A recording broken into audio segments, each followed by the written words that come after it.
जय श्री राम, जय हिंद, जय भारत। दोस्तों, स्वागत है आप सबका एक बार फिर से आपके अपने चैनल स्काई स्पीक्स पर।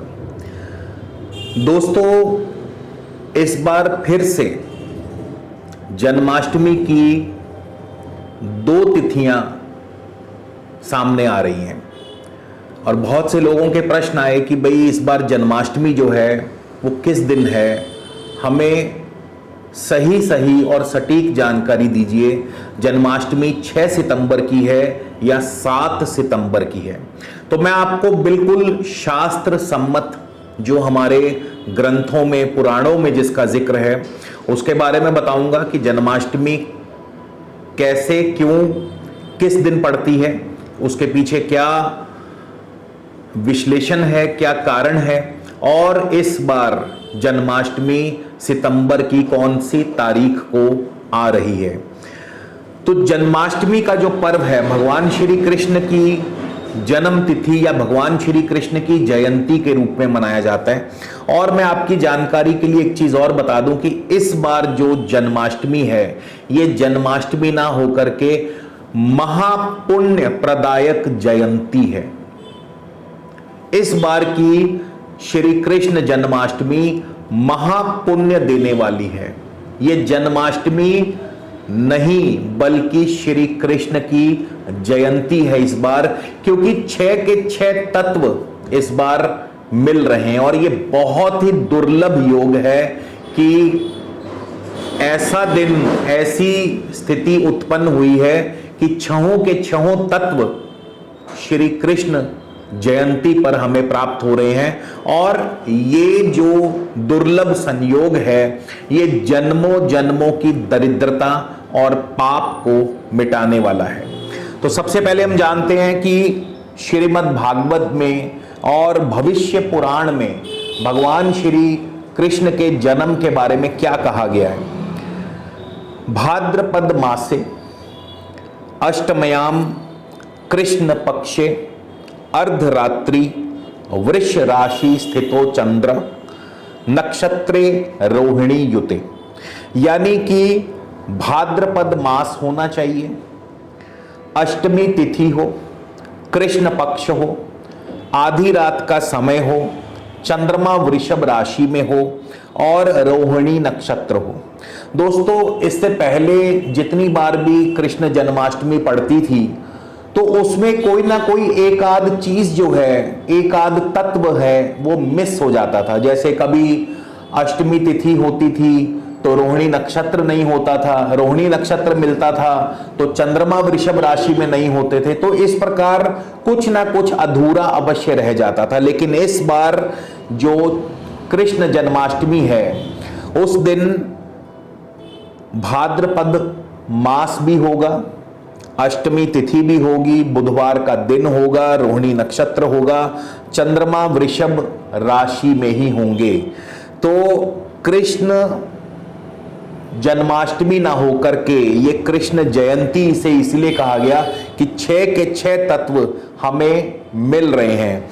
इस बार 6 सितंबर 2023 को सभी तत्वों का दुर्लभ योग मिल रहा है।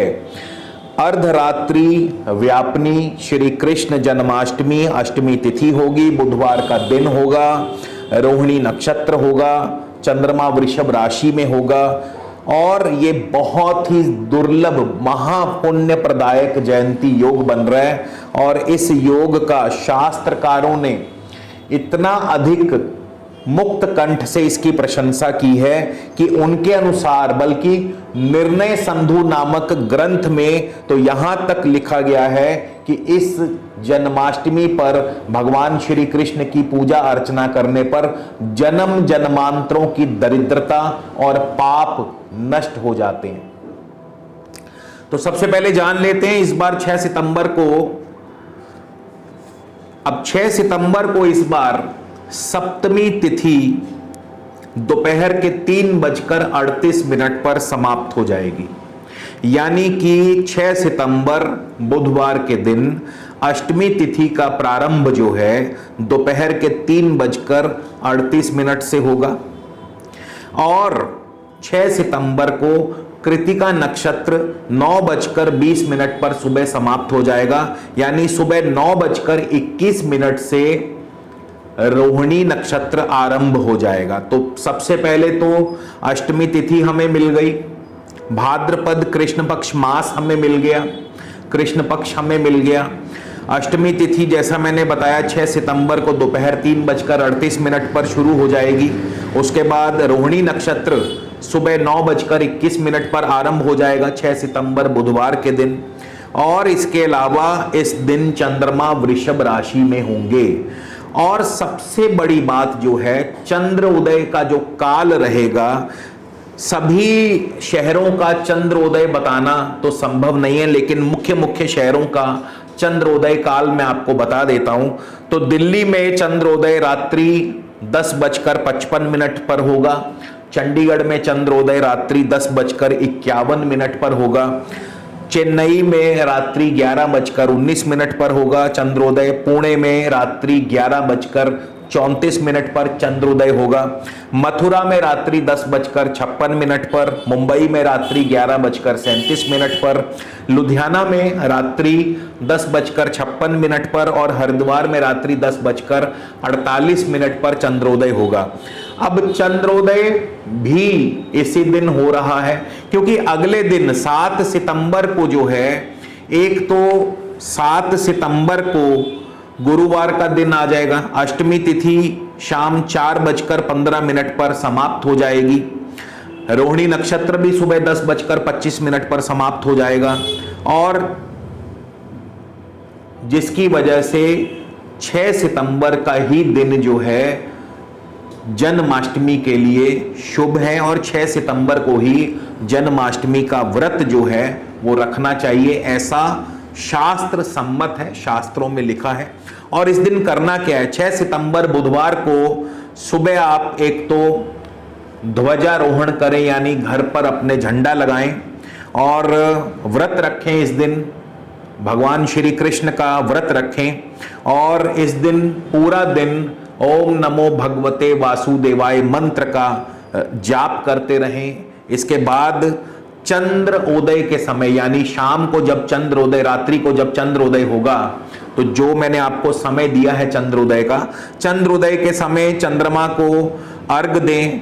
चंद्रमा को अर्घ देने के पश्चात रात्रि 12 बजे जब भगवान श्री कृष्ण के जन्म का समय होगा, उस समय प्रतीकात्मक स्वरूप आप खीरे को फोड़कर और शंखनाद करते हुए भगवान श्री कृष्ण की आरती करें, पूजन करें, उन्हें झूला झुलाएं, और इस तरह से आप भगवान श्री कृष्ण की जयंती जो है वो मना सकते हैं। और ऐसा करने से यकीन मानिए महापुण्य फल की प्राप्ति होगी, साथ ही साथ जन्मों जन्मांतरों की दरिद्रता जो है वो दूर होगी, और आपके जन्म जन्म के पाप भी कट जाएंगे। तो उम्मीद करता हूं ये जानकारी अवश्य आपको लाभ देगी, आप इससे जरूर लाभान्वित होंगे। इसी के साथ विदा लेता हूं, अगले वीडियो में फिर मुलाकात होगी। जय श्री राम, जय हिंद।